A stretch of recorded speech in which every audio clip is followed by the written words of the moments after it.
महाकवि कालिदास से विवाह करके जब पछताई राजकुमारी, जानिए 10 रहस्य।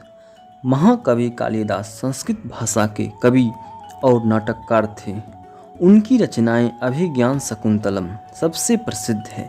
इसके अलावा उन्होंने रघुवंशम, कुमार संभवम, मेघदूत इत्यादि नामक प्रसिद्ध संस्कृत ग्रंथों की रचना की है। कालिदास नाम का शाब्दिक अर्थ है काली का सेवक, परंतु वे शिव के परम भक्त थे। यह भी कहा जाता है कि पत्नी के धिक्कारने के बाद वे कहीं चले गए थे और ठान लिया कि अब पंडित बनकर ही घर लौटेंगे।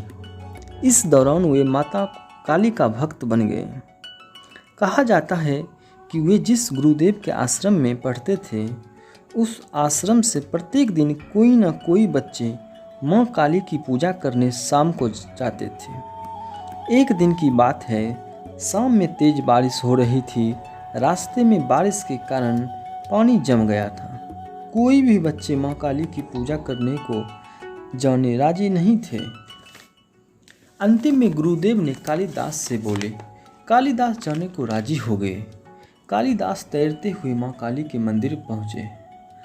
रात हो गई थी, अंधेरा था। तभी कालिदास माँ काली की मूर्ति पर चढ़ गए। मूर्ति नीचे गिर गई। कालिदास डर से भागे जा रहे थे। तभी माँ काली ने कालिदास को पुकारा। फिर डरते हुए कालिदास माँ काली के पास आए तो माँ काली ने प्रसन्न होकर आशीर्वाद दिया। आज राज तुम जो भी पुस्तक देखोगे सब तुम्हें याद हो जाएगा।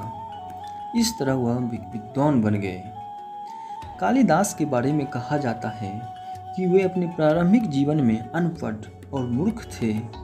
18 वर्ष की आयु तक वह कुछ भी नहीं जानते थे। लोगों ने देखा कि वे जिस पेड़ पर बैठे थे उसी की डाल को काट रहे थे।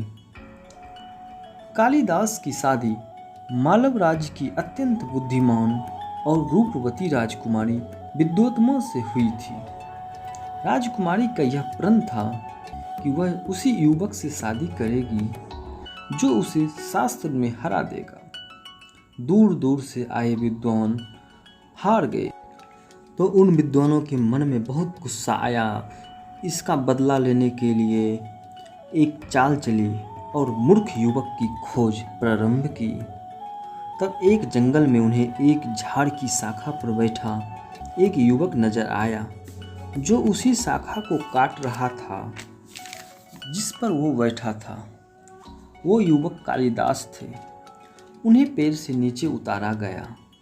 उसे शिखा पढ़ाकर कहा गया कि तुम मौन होकर ही उत्तर देना, और यदि तुम मौन रहते हो तो तुम्हारा विवाह एक सुंदर राजकुमारी से हो जाएगा। इसके बाद कालिदास को सुंदर वस्त्र पहनाकर उसके विद्वान के रूप में राजमहल में शास्त्र के लिए प्रस्तुत कर दिया गया और विद्वत्मा से कहा गया कि युवक मौन साधना में रत होने के कारण संकेतों में शास्त्र का जवाब देंगे।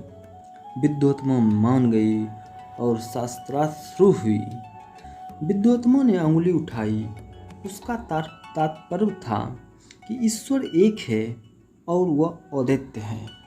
कालिदास ने समझा कि यह मेरी आंख फोड़ना चाहती है तो उसने भी 2 उंगली उठाए, अर्थात तुम मेरा एक आंख फोड़ने की बात कर रही हो, मैं तुम्हारी दोनों आंखें फोड़ दूंगा। पंडितों ने कालिदास की ओर से राजकुमारी को समझाया कि ईश्वर एक हैं।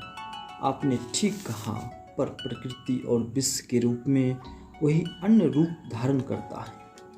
अतः पुरुष और प्रकृति परमात्मा के 2 शाश्वत रूप हैं। विद्वत्मा इससे प्रभावित हुई और फिर हथेली उठाई, 5 उंगलियां ऊपर की।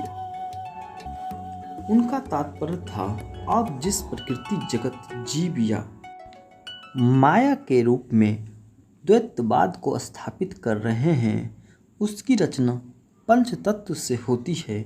ये पंच तत्व हैं पृथ्वी, पानी, पवन, अग्नि और आकाश। कालिदास ने समझा कि यह राजकुमारी मुझे थप्पड़ मारना चाहती है। इसलिए कालिदास ने थप्पड़ के जवाब में मुक्का दिया। विद्वानों ने राजकुमारी को बताया कि इनके कहने का तात्पर्य यह है कि जब तक पंचतत्व अलग अलग रहेंगे सृष्टि नहीं होगी। सृष्टि तो मुट्ठीवत है, मुट्ठी में सभी मिल जाते हैं। अंततः विद्वत्तमा को अपनी हार स्वीकार करनी पड़ी और कालिदास के साथ विवाह करना पड़ा। दोस्तों, अगर कहानी अच्छी लगी हो तो शेयर करें, लाइक करें, सब्सक्राइब करें। धन्यवाद।